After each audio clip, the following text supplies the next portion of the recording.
Finally, it's here. The waiting is over. The noise, the buildup, the doubts, all of it leads to this. Seattle versus San Francisco. A clash of rivals. A battle for pride. A chance to prove that the Seahawks are not just here to play football, they're here to send a message. This isn't preseason anymore. This is war. And it starts now. Game week has arrived, and for the Seattle Seahawks, nothing could be bigger.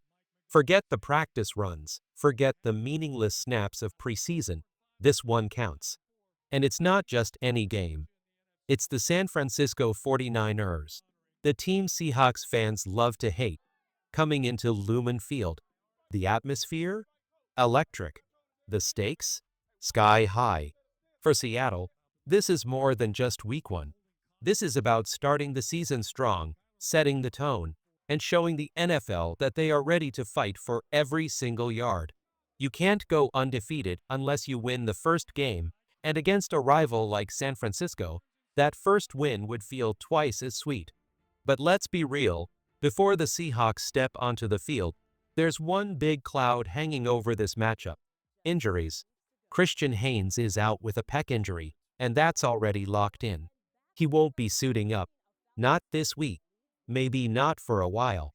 For a young player, that's a tough blow. Then you've got wide receiver Torrey Horton. He missed practice last week. He's been limited, and his status is shaky. Fans are crossing their fingers that he suits up, but it's still a question mark. Therese Knight has been battling back from knee surgery, but signs are positive. It looks like he'll be available. That's good news because Seattle needs depth at linebacker. And then there's the toughest one to predict. Concussions. Jake Bobo took a massive shot against Green Bay in the preseason, and nobody knows how long recovery will take. Some guys bounce back fast. Others take weeks. Right now, his status is truly up in the air. So what does that mean? Outside of Haynes, the rest of Seattle's injured crew are officially questionable. Translation? There's a real chance we'll see most of them out there, but nothing's guaranteed. And don't think the 49ers are coming in fully healthy either. Their wide receiver room has been hit hard. Jawan Jennings might be back, but he hasn't seen much action all camp. Even if he does play, will he be sharp? Or will he need time to get his body back to game speed? Both teams are walking into this game with injuries. Both are trying to balance risk with reward. But when the ball is kicked off at Lumen Field, none of that will matter. What matters is who wants it more, Seattle or San Francisco. So let me ask you, Seahawks fans, how confident are you?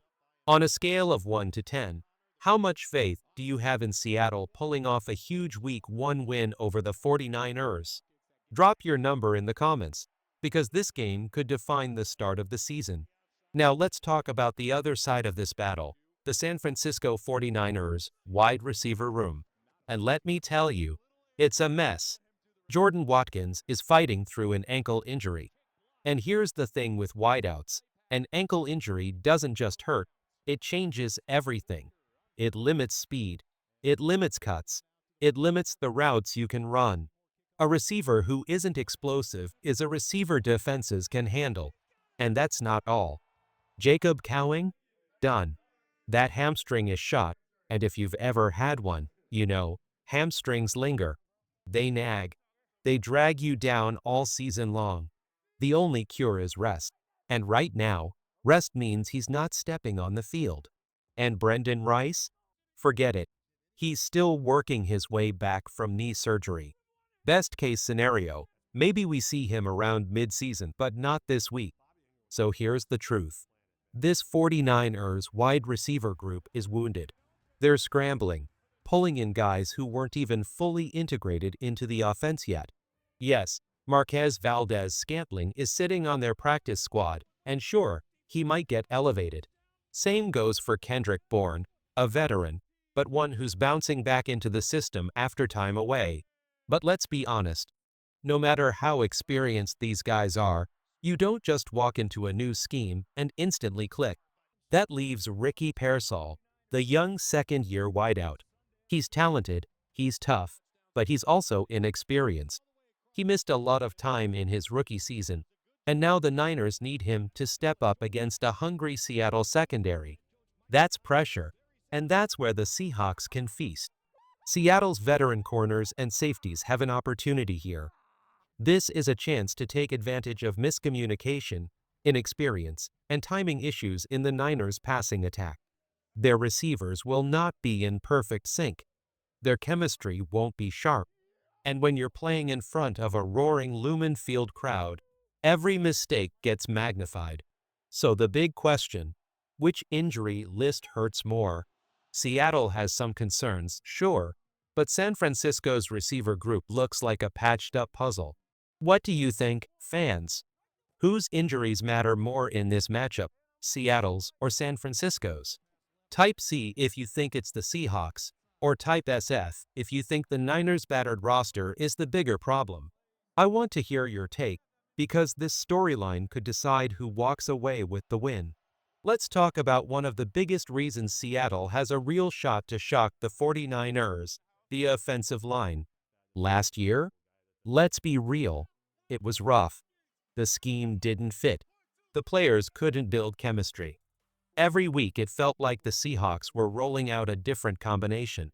One guy starts, then he's out.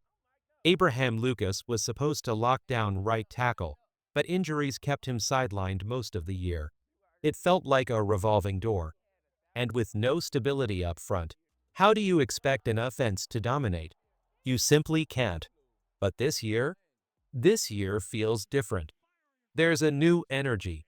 There's continuity. There's toughness.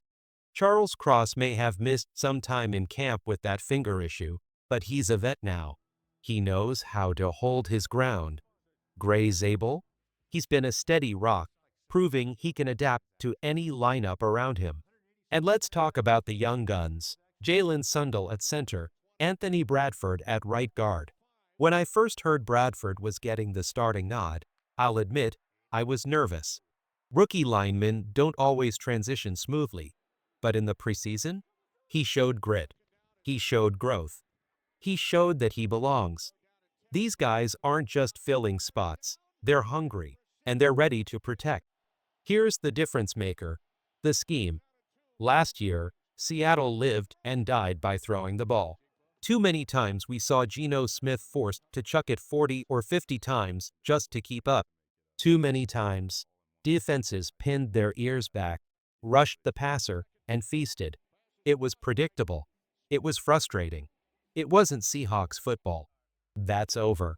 Clint Kubiak has brought back balance. He's brought back the run game. This isn't going to be a one-dimensional attack. Defenses can't just tee off on Geno anymore. Now they have to respect the ground game. And when they do, play action becomes deadly. And let's not forget about turnovers. In the NFL, it's simple. Protect the football and you win. Over 75% of the time, the team that wins the turnover battle wins the game. That's not a cliche, that's math. Seattle struggled with that last season. A -6 turnover differential tells the story. Too many interceptions, too many fumbles, too many wasted drives. A lot of that came from playing catch-up, from being forced to throw too often. But with this new scheme, with this offensive line gelling, with a balanced attack, the pressure on Geno lessens. He doesn't have to be perfect. He just has to be smart. This line doesn't just block, it sets the tone. It gives Seattle a chance to control the pace, dominate time of possession, and keep San Francisco's defense gasping for air. And when you combine that with taking care of the football, that's how you flip a game. Now here's where things get really interesting: turnovers and discipline. If Seattle wants to beat San Francisco, they don't need perfection, but they do need control. Control of the football, control of the moment, and control of their emotions. Let's start with turnovers. Last year, the Seahawks were not great. A -6 turnover differential meant too many giveaways, too many mistakes, too many wasted chances. But you know what? The 49ers were worse. They finished with a brutal -10 turnover differential. And here's the kicker. They're not changing their system. They're sticking with the same old scheme that put them in that hole to begin with. Seattle, on the other hand, has evolved. Clint Kubiak's offense is built to protect the quarterback, protect the football, and attack defenses with balance. No more throwing 45 times a game out of desperation. Now, when Geno drops back, it'll be off play action. Defenses will have to bite. Targets will open up. Mistakes will shrink. And when you combine that with a Mike McDonald defense that's more aggressive, more disciplined, and willing to hunt turnovers, you create a formula where Seattle isn't just avoiding mistakes. They're capitalizing on yours. But turnovers alone don't win games. There's another silent killer: penalties. And last year, penalties haunted the Seahawks. A promising drive suddenly derailed by a false start. A huge third down stop erased by a flag for holding or pass interference. 119 penalties. That's nearly 60 yards a game just handed over for free. You can't give away football like that and expect to win against elite competition. This year has to be different. And here's where the fans, the 12s, come in.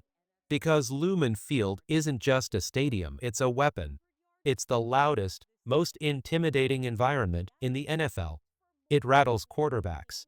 It breaks offensive lines. It forces mistakes. If Seattle stays disciplined while the crowd forces false starts and delay of game penalties on San Francisco, that's a swing that changes the entire momentum of the game. And that's the formula right there. A tougher, more disciplined offensive line. A smarter offensive scheme that limits turnovers. A defense built to hunt the ball. A crowd that shakes the earth and punishes the opponent. Do those things, and Seattle isn't just competing, they're winning. And I'll go bold right here. I'm calling it. Seahawks 24, 49ers 17. It won't be clean. It won't be easy. It's going to be a slugfest. A game where every mistake matters. But when the dust settles, Seattle walks out with the statement win they've been waiting for.